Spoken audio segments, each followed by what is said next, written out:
कि जो डायबिटीज़ है उसके बाद के जो नुकसानात हैं वो क्या क्या है, हमारे कौन से आर्गन्स को जाके वो मुतासर करती है जो बहुत ज़्यादा डैमेज कर सकती है और होते हैं? देखें, सबसे पहली बात जो सोचने वाली है और देखने वाली है वो ये है कि डायबिटीज़ एक बीमारी, सिंगल बीमारी नहीं है। ये एक ऐसी बीमारी है कि जो हमारे जिस्म के किसी भी हिस्से को मुतासर कर सकती है।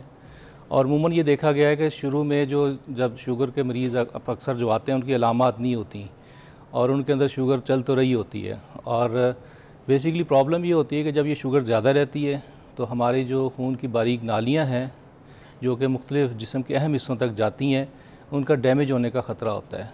तो जब वो डैमेज होती हैं, नुकसान होता है उनमें, तो उसकी वजह से फिर जो है वो हमारे जिस्म के अहम हिस्से जिसमें ख़ास तौर पे गुर्दे हैं, हमारी आँखों के पर्दे हैं, हमारा दिल है, हमारा दिमाग हो गया, हमारे पाँव हो गए, खून की वजह से मुतासर हो सकते हैं शुगर की वजह से। इसी तरह जो हमारी नर्व्स होती हैं वो भी ख़ास तौर पे हाथों की, पाँव की ख़ास तौर पे, तो वो डैमेज हो सकती हैं, खून की पाँव की नालियाँ बंद हो सकती हैं।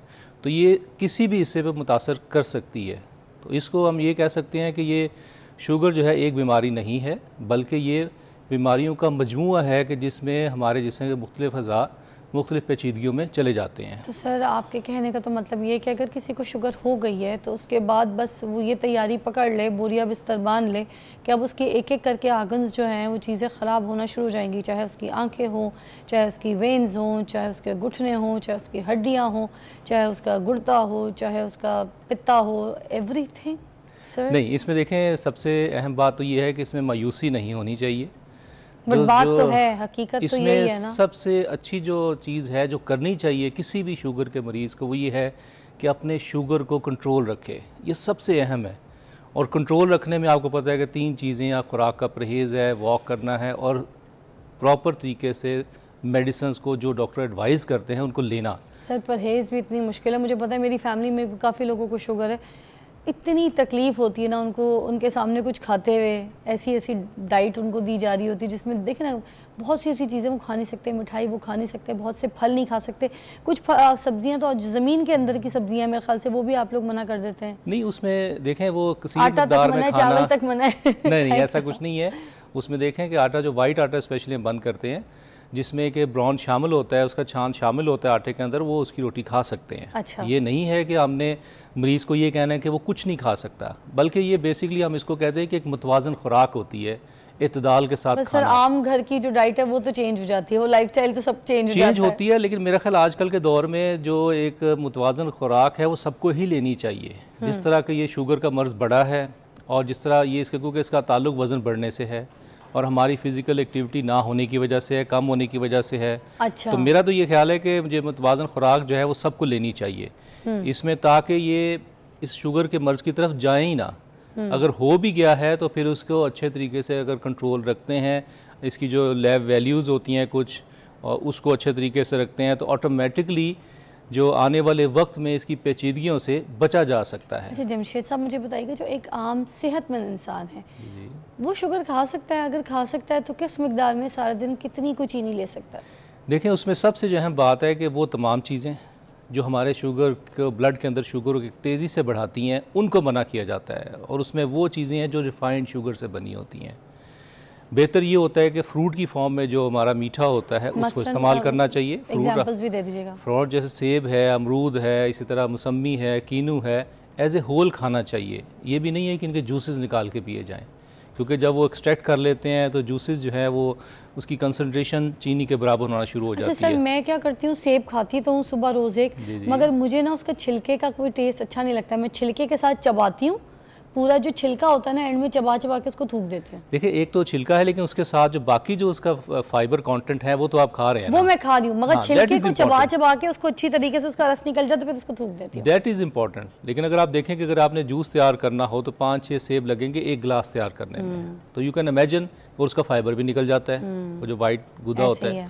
तो हमें ये नहीं करना। मगर सर मैं ये बताई थी कि शायद ये मेरे साथ नहीं, बहुत से लोगों के साथ होता हो, क्योंकि लोग कह देते हैं ना सेब खाओ, सेब का जो छिलका वो जल्दी हजम नहीं होता, मेरे तो मैदे में मुझे तकलीफ होना शुरू हो जाती है, इसीलिए मैं थूक देती हूँ, चबाती हूँ मगर थूक देती हूँ।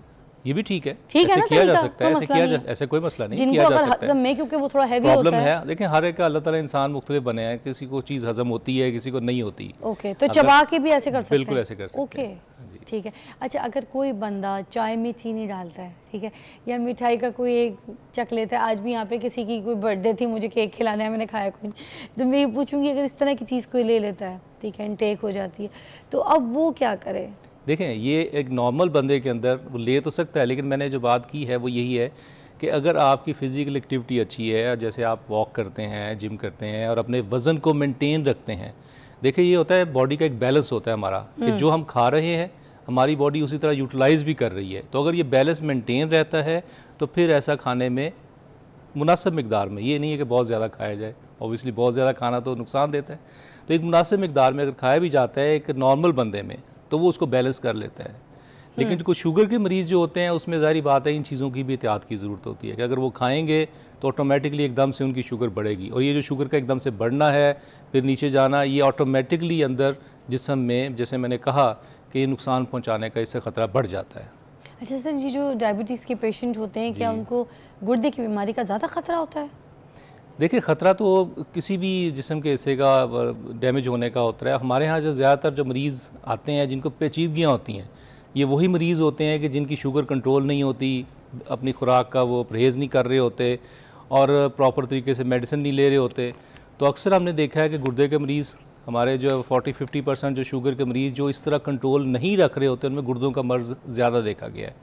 और ज़ाहिर बात है, गुर्दों का मर्ज़ अगर एक दफ़ा शुरू होता है तो बड़ा मुश्किल हो जाता है, उसकी क्वालिटी ऑफ लाइफ भी सफ़र करती है, उसके अलावा उसका जो मैनेजमेंट के ऊपर जो ख़र्चा है वो बढ़ जाता है, दवाइयों की तादाद बढ़ जाती है। तो ज़ाहिर बात है ये चीज़ें। और इसी तरह ज़्यादातर जो लोग हमारे पास आते हैं वो ज़्यादातर जब पाँव को सुन्न होना, जलना और ज़ख़म हो जाना, ये भी ऐसे मरीज़ होते हैं जो बेचारे जिनके पाँव ख़राब होते हैं, और ये जब शुगर के मरीज़ों में पाँव ख़राब होते हैं तो उनका फिर आगे जो बेहतर होना है वो भी ज़्यादा टाइम लेता है। एग्जाम्पल किस तरह के, कोई सिम्टम्स बताइए, किस टाइप के पाँव ख़राब होना? देखें, जो अलामात उमूमन आती हैं मरीज़ या हमें आग कहता है शुगर का मरीज़, या कई दफ़ा ऐसे भी होता है कि उनको फर्स्ट अलामत ही यही हो रही होती है कि पाँव मेरा सोता है, सो जाते हैं, मुझे कोई चीज़ लगी हो, जी कोई चीज़ लगती है, कोई चुभती हो, पता ही नहीं चलता। या ये होता है कि रात को ख़ास तौर पे, दिन में भी लेकिन रात को ख़ास तौर पे पाँव जलते हैं, ऐसे जैसे आग लगी हुई है। वो कहते हैं जी मैं ऊपर चादर या कंबल नहीं ले सकता पाँव के ऊपर, इतना मुझे फीलिंग आती है। ये एक फीलिंग होती है जगह पे? जी, तलवे की जगह पे, यानी एक फीलिंग होती है, क्योंकि जब ये शो कर रही होती है कि शुगर की वजह से नर्व्स जो हैं वो डैमेज हो रही हैं, तो ये भी एक बड़ी पेचीदगी होती है। और इसमें भी अगर किसी का पाँव रात को जला तो वो नींद पूरी नहीं कर सकता, ज़ाहिर बात है, उसको पेन भी साथ होती है, दर्द होती है। तो इस तरह क्या होता है कि वो मामला जो है ना वो आगे की तरफ बिगड़ते हैं फिर।